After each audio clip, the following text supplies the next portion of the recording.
Bonjour Afrique, bienvenue sur la chronique de l'économie des podcasts de Brice. Aujourd'hui, nous nous intéressons à la Russie. Nous vous rappelons que 47 chefs d'État africains ont répondu présents à l'invitation de Vladimir Poutine pour assister au sommet économique de Sochi les 23 et 24 octobre 2019.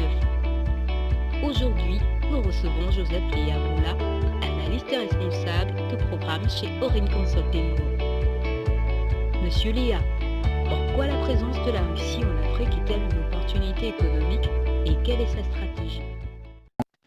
La Russie offre à l'Afrique des moyens de diversifier ses partenaires diplomatiques, mais surtout économiques, permettant ainsi aux États africains de diversifier les domaines de la coopération économique en touchant les secteurs comme le nucléaire civil ou le gaz naturel liquéfié sur lesquels la diplomatie russe est particulièrement active.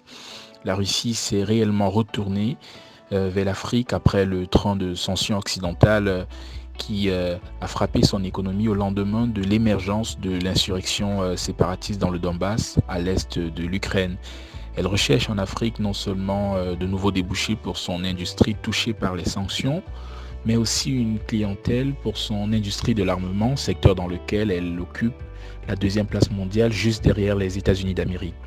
La stratégie économique de la Russie en Afrique est indissociable des dynamiques politiques car la boussole du Kremlin s'oriente particulièrement vers les États qui sont à un moment de leur trajectoire politique en froid avec les puissances occidentales, notamment le Soudan, le Mozambique, le Zimbabwe et l'Angola, mais aussi et surtout des États dans lesquels l'anti-occidentalisme s'ancre progressivement dans l'opinion publique du fait des difficultés des forces étrangères qui sont présentes sur le territoire à restaurer la sécurité. C'est le cas pour le Mali et le Burkina Faso, où on a constaté un véritable rapprochement ces dernières années avec la Russie.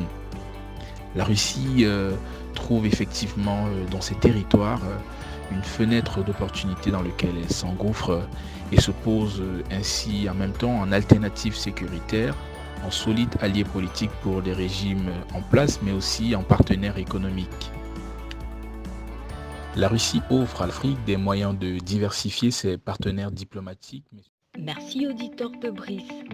Restez connectés sur nos pages Facebook, Twitter, LinkedIn et YouTube. Brice, partenaire des acteurs de l'économie en Afrique.